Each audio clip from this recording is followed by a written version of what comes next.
Assalamualaikum warahmatullahi wabarakatuh.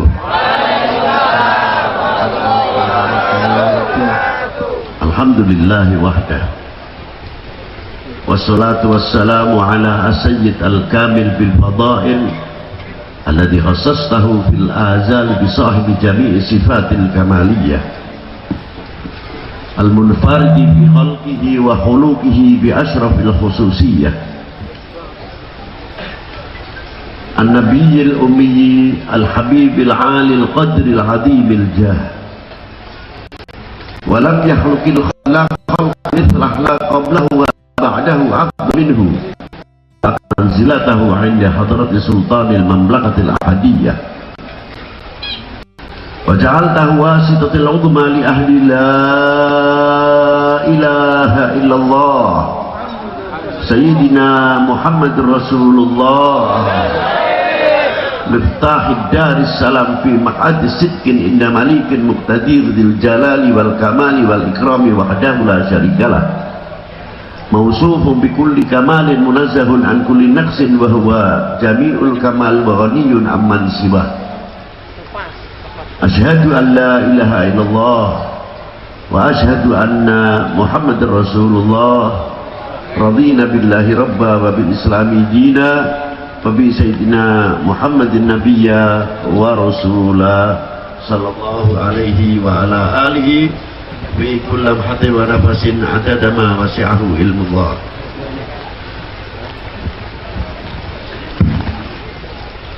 أما بعد، Hadratil Muhtaram Al-Mukarramun, para sesepuh, bini sepuh, para alim ulama, para habaib yang tidak mungkin bisa saya sebutkan satu persatu, yang saya hormati para yai pimpinan Nahdlatul Ulama, pimpinan Ustaz Jamiah Ahli Tariqah Al-Mu'tabarah An-Nahdiyah, pimpinan cabang Nahdlatul Ulama, pimpinan Syu'biyah Jamiah At-Tariqah beserta jajarannya, dan yang saya hormati Bapak Kepala Daerah, Bapak Bupati Pringsewu, semoga beliau diberi kekuatan zahiran wa batinan di dalam memajukan Pringsewu ini sehingga menjadi bagian yang mampu menjawab tantangan umat dan tantangan bangsa untuk ke depan, yang mampu melahirkan regenerasi-generasi yang tidak akan memalukan atau mengecewakan, yang ikut andil besar dalam memerdekakan bangsa ini dari belenggu penjajah dan kebodohan. Yang saya hormati Bapak Wali Kota, atau secara pribadi Bapak Wali Kota Bandar Lampung beserta Ibu Ananda Eva, semoga apa yang dicita-citakan Allah Ta'ala mengkabulkannya. Bapak-bapak dari instansi pemerintahan, sipil, TNI, Polri yang selalu kita banggakan, Bapak-bapak Muspika atau yang mewakilinya, Bapak Kepala Kelurahan atau Kepala Desa seperangkatnya, panitia penyelenggara dalam rangka pelantikan Idaratul Wusta Jum'iyah Ahlut Tariqah Al-Mu'tabarah An-Nahdiyah Provinsi Lampung, dan yang saya hormati wakil daripada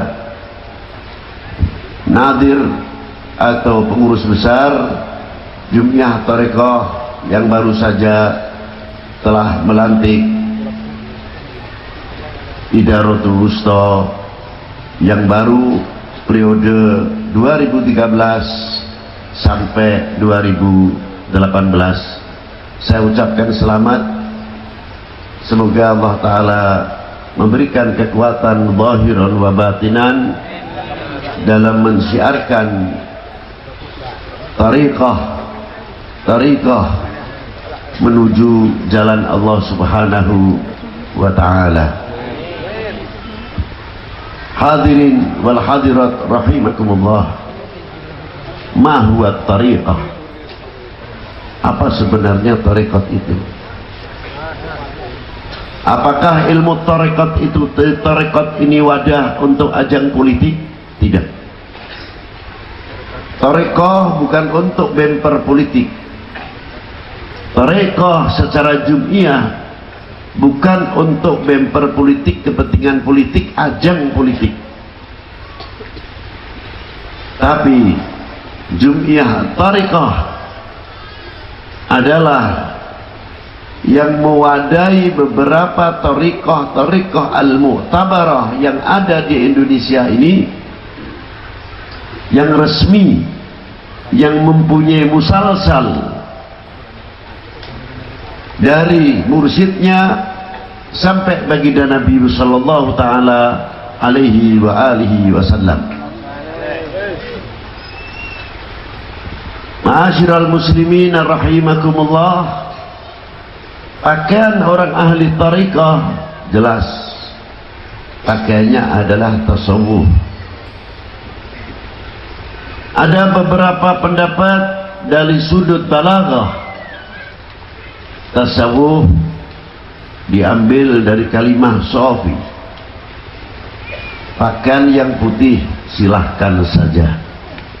Tapi maksud yang sebenarnya dalam dunia tariqah dan tasawuf, at-tasawuf maksudnya tasfiyatil qulub wa tazkiyatin nufus, bukan pakaian yang putih, bukan pakaian baju yang berbulu, tapi tasfiyatul qulub wa tazkiyatul nufus.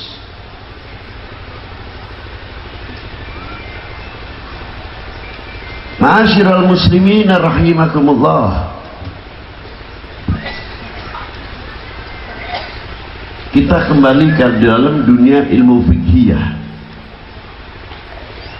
ini supaya paham orang awam seperti kita ini tidak mengikuti tariqah asal katut. Biasanya tidak tahu tujuan tariqah. Ini yang sangat mengkhawatirkan, dan ini tanggung jawab besar sebagai para mursyidnya ataupun pimpinan jum'iyah tariqah mu'tabarah itu sendiri di hadapan Allah Subhanahu wa ta'ala. Saya ulangi, ma huwa tariqah? Apakah itu tariqah? Tariqah adalah jalan menuju kepada Allah, tariqatul wusul, yang intinya dari tariqah itu akan membersihkan perilaku yang bersumberkan dari qulub, dari hati. Karena kalau dunia fikih sudah cukup. Apa diantaranya? Kita satu hari mandi berapa kali? Ping pinten yang dipun siram setiap dinten? Ping 3. Wudu ping pinten? Ping gangsal. Kula hitung wudune rumiyin. Basuh rai niku sing sak wudonan ping pinten? Ping 3, ping 5 berarti 15. Nek ping sebulan 450 usapan basuh rai, ning nopo bersih hasil?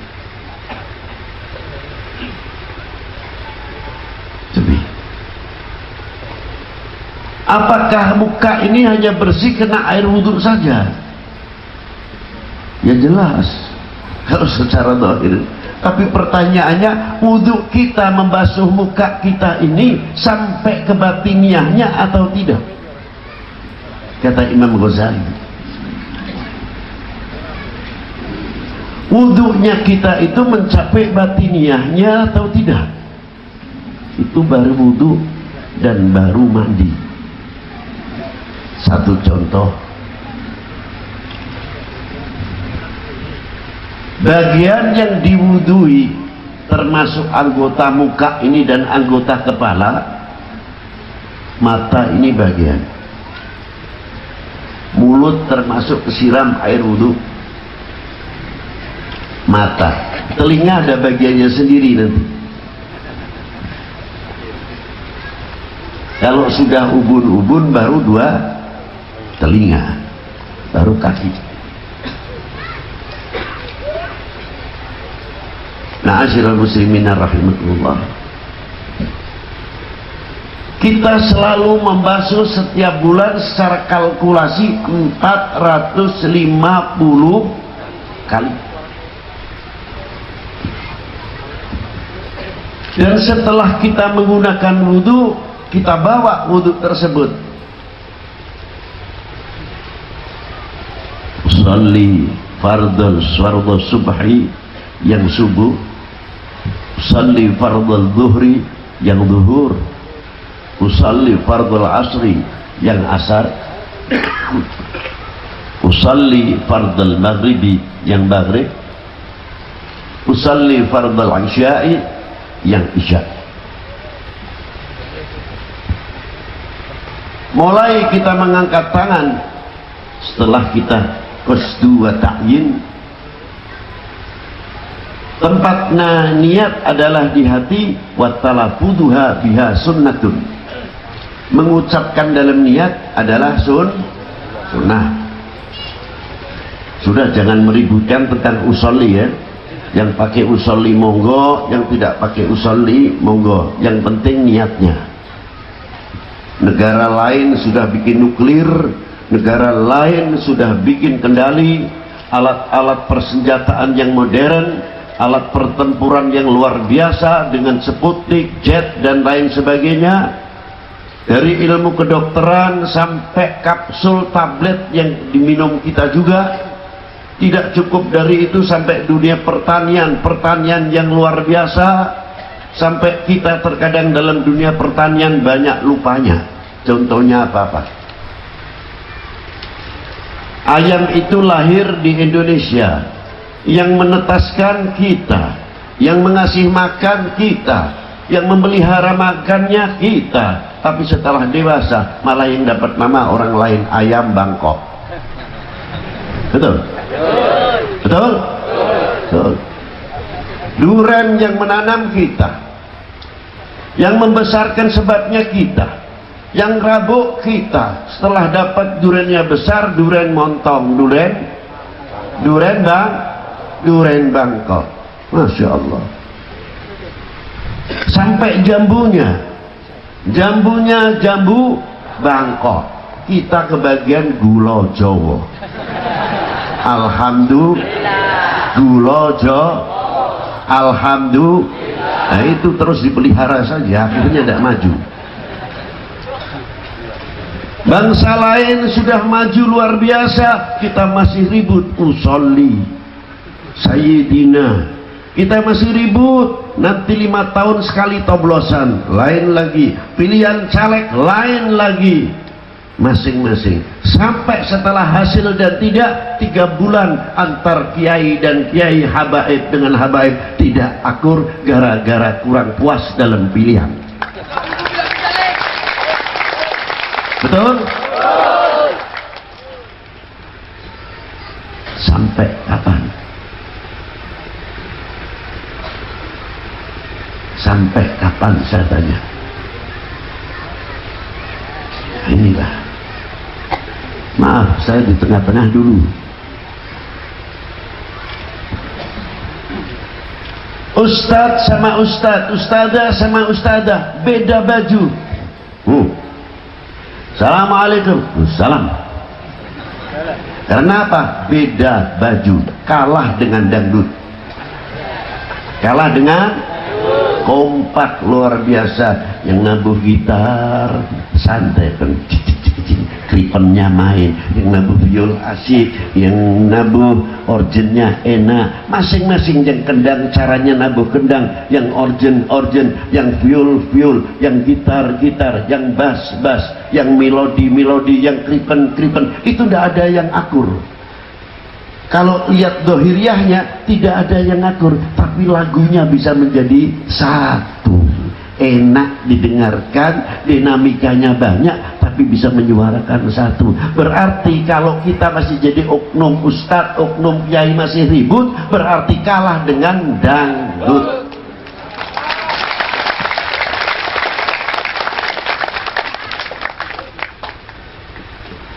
Aja tersinggung. Anak kiai yang ini, wong ketua toreko kudu nasihati wong ahli toreko. Sampean sing loro kula doktere. Tapi genten anak kula sing loro sampean sing mijeti.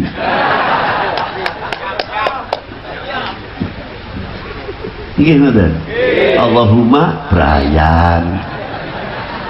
Contoh. Asyrul muslimin rahimakumullah. Kita kembali lagi. Jadi wudhu kita ini sudah berapa kali kita cuci, menghasilkan apa ketika kita Allahu Akbar. Lebih-lebih ketika kita sujud, Subhanallah a'la wa bihamdi. Sama tanya, mana pada waktu kita mengucapkan Subhana Rabbiyal a'la, ya Allah, Subhana Rabbiyal a'la wa bihamdi, saya Habib nih, ya Allah, saya Habib ada. Saya orang kaya nih, saya pejabat nih, saya ini di waktu tak sujud mengucapkan Subhana Rabbiyal a'la wa bihamdi, hilang semuanya, akmisme tidak ada. Buahnya apa setelah sujud? Bisa sholat itu untuk bekal kehidupan sehari-hari. Begitu juga wudhu kita, semakin kita cuci setiap hari, mestinya menundukkan kepala, bukan nih siapa saya, nih siapa gua. Tidak. Malu rasanya untuk mengadahkan kedua muka ini berjalan sambil begini. Mutawadian, kun mutawadian, tawadhu. Ini berkah yang diwudui nyampe batiniahnya. Matanya luar biasa. Mata ini terlatih, Pak. Fisik anggota manusia itu bisa dilatih. Dan karena banyak latihan akan mengeluarkan gerak refleks. Gerak refleks itu mendadak. Kalau orang ahli karate, ahli jujitsu, kungfu dan lain sebagainya, karena seringnya latihan, gerak refleks itu kalau mau jatuh langsung tangan itu spontan kayak dan gerakan, itu namanya gerak refleks. Nah, mata sama. Bila mata ini sering diwudui, tidak mau melihat maksiat, begitu ada maksiat kepala ini kayak dibuntir begini langsung. Karena apa? Refleks. Apalagi untuk membuka aibnya teman sendiri. Tidak mungkin, karena membuka aib bukan akhlaknya orang ahli tariqah. Saya tuh terkadang kalau lihat di TV itu ketar-ketir oknumnya yang saya katakan. Mana yang bisa dijadikan ketauladanan? Sekarang itu krisis ketauladanan. Ini begini, ini menghujat ini yang menghujat, yang dihujat siapa, yang menghujat siapa, yang dihujat saudara kita sebangsa setanah air, yang dihujat sebangsa setanah orang luar negeri tinggal begini. Bertepuk, jangan salahkan dia. Karena apa? Kita yang membuka pintu. Kalau anak perempuan kita sudah di jalan, sudah di anak perempuan kita, halo, itu nanti si lelaki datang ke rumah lama-lama. Begitu datang ke rumah, bapaknya ngamuk. Anak siapa kamu? Dari mana kamu? Jangan salahkan yang datang dulu, anak perempuan lu tuh yang salah tuh, yang buka pintu asalnya. Ini satu contoh. Mengapa oknum bangsa lain mencemooh kita? Karena pintunya dari kita dibuka dulu. Tapi kalau mata kita terlatih untuk baik, melihat yang baik, dengan prasangka yang baik, insya Allah dengan mata ini bisa mempersatukan umat dan mempersatukan bangsa.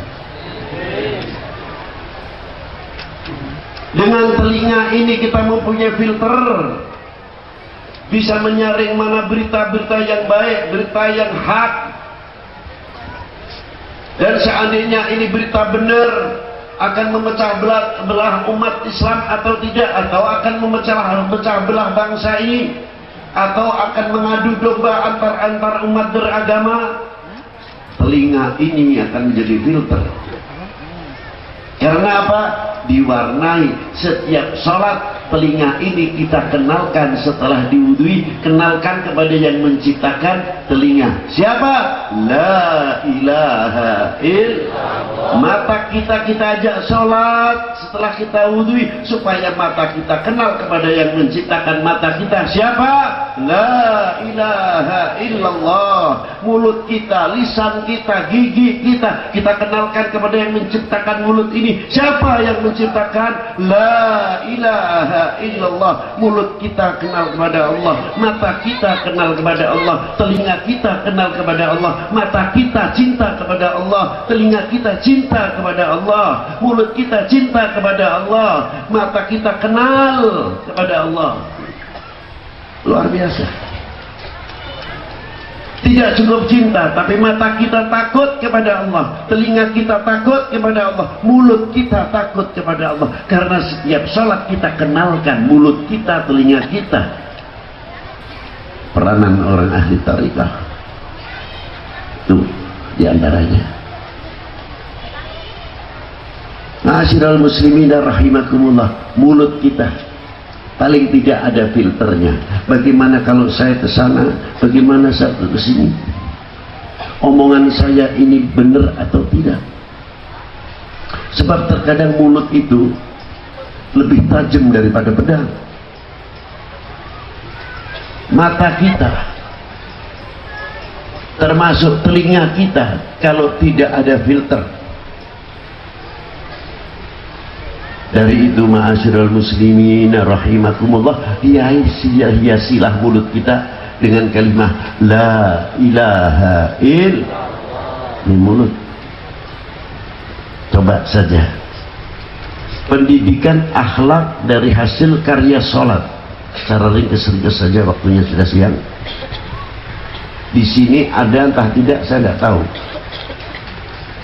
Kalau di tempat saya, para bapak, para ibu, kalau ada orang mati keluar dari rumah atau dibawa ke masjid, mau dikubur, sesama kita atau wakil kita, keluarga, berpidato. Ma'asyiral hadirin yang ikut bertakziah, saksikan mayit ini mayit baik. Ada? Masih berlaku? Alhamdulillah. Padahal tidak masuk akal, Pak. Tidak masuk akal. Secara logik, min akalihi, ini tidak masuk akal. Loh, sebabnya Habib, iya kalau yang mati minas sholihin, saksikan mayit ini baik ya Pak. Baik, alhamdulillah yang baik. Tapi kalau orangnya jelek,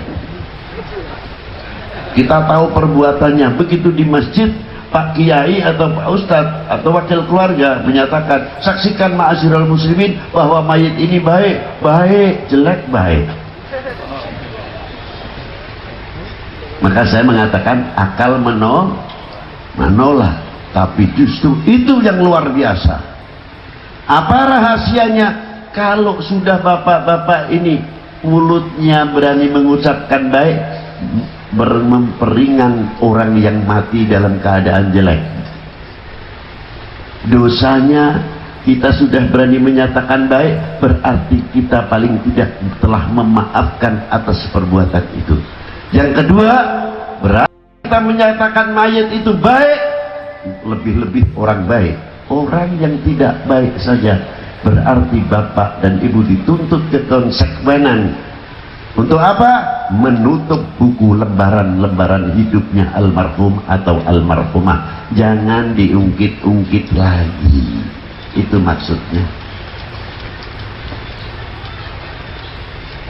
Bapaknya tidak karuan, anaknya subhanallah, mau dekat dengan ulama, mau pesantren, mau sampai ke perguruan tinggi, tapi begitu pulang, kemana kamu nak, lama tidak nyampe, tidak kelihatan.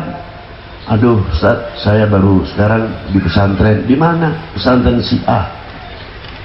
Dan saya menuliskan juga di perguruan tinggi. Alhamdulillah, ya Allah, syukur. Ini alamatnya kampung kesini bakalnya rame. Ini regenerasi Anda penerus kalau begitu. Hebat, hebat. Jangan kayak bapakmu dulu.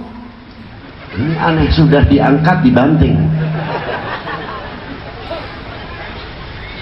Padahal dulu waktu bapaknya mati kita sudah berani mengatakan baik. Kemana baiknya? Kalau kita sudah berani mengatakan baik, sudah dikubur, selesai. Alhamdulillah. Nah, teruskan pesantrennya. Doakan bapakmu kalau di pesantren. Luar biasa, bapakmu senang sekali mempunyai anak seperti kalian. Bukan jangan tiru bapakmu. Lu ini aneh. Didukung. Wah, paling bangga adalah bapakmu. Nah, kenapa Yai? Karena mempunyai anak seperti kalian.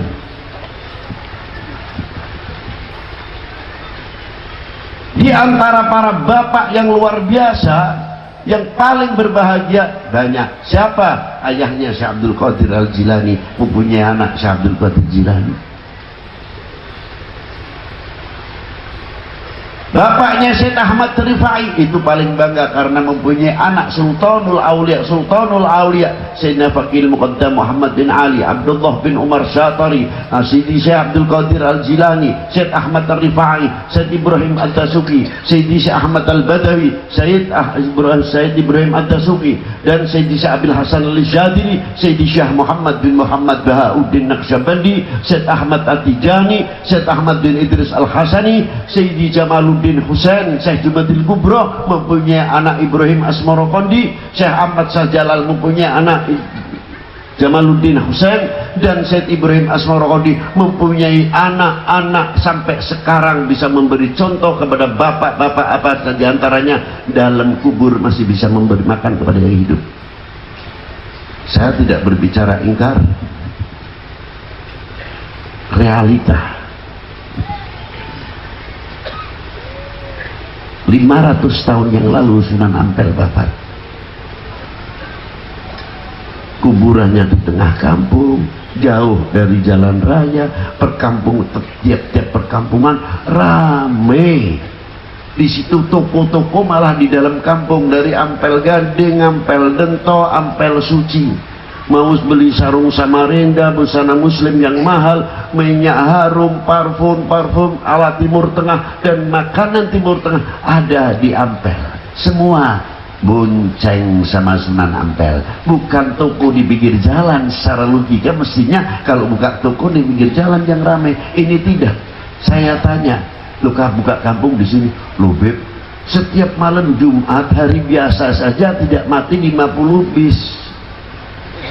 30 bis.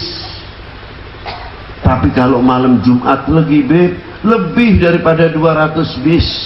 Rombongan-rombongan, tamu-tamunya itu beli sarung Samarinda begini. Subhanallah. Saya pikir, oh ternyata orang mati masih sebab bisa memberi makan kepada yang hidup. Luar biasa. Lalu saya tanya, saya ditanya, Beb, keistimewaannya ziarah Wali 9 itu apa? Oh, saya tidak banyak, saya tidak berani mengatakan. Apa Beb sebabnya? Sudah dah, terlalu tinggi. Apa terutama ziarah Wali 9 keistimewaannya? Cuma 4 huruf. Istimewaannya ziarah Wali 9 cuma 4. malu, izin.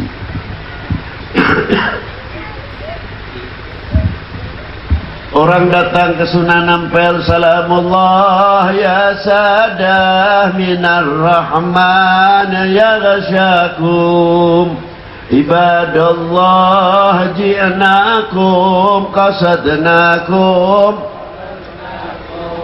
Luar biasa. Wa qumu wasfa'u fina ilar rahmani maulakum. Berdiri asik, sahdu, kita dengarkan. Rombongan berapa bis? Sebelum orang itu rombongan datang, sudah ada yang di sana. Bismillahirrahmanirrahim. Yasin wal Qur'anil Hakim innaka laminal mursalin ala siratim mustaqim. Di sana masih qul huwallahu ahad Allahus samad lam yalid wa lam yulad wa lam yakul lahu kufuwan ahad. Di sana masih la ilaha illallah, la ilaha illallah. Yang sebelah sana kelompok subhanallah wa bihamdihi subhanallahil azim. Yang datang ke Sunan Ampel tidak satu pun yang masuk ke makamnya. Begadang mari begadang. Tidak ada. Ada? Ada. Kita mau mengumpulkan anak kita, keponakan kita yang yatim, yang tidak yatim, supaya duduk habis maghrib. Kalau tidak bisa malam Jumat sekali kirim Fatihah kepada nenek kita, datuk kita, eyang kita, keponakan-keponakan kita, Pak Cirik, Pak Ade, Pak Wo yang sudah mendahului kita. Kita didik anak-anak kita. Di samping itu kita kenalkan kepada pahlawan-pahlawan bangsa ini, pahlawan-pahlawan agama ini yang ikut andil besar dalam memerdekakan bangsa ini dari belenggu jajah dan kebodohan. Mana sekarang yang apal nama-nama beliau? Apa? Mau NO dhewe gambari Ki Hasyim Asy'ari ku arang-arang sing duwe. Nasib. Bapakane terus NO anak embuh. Dumbe sik ya.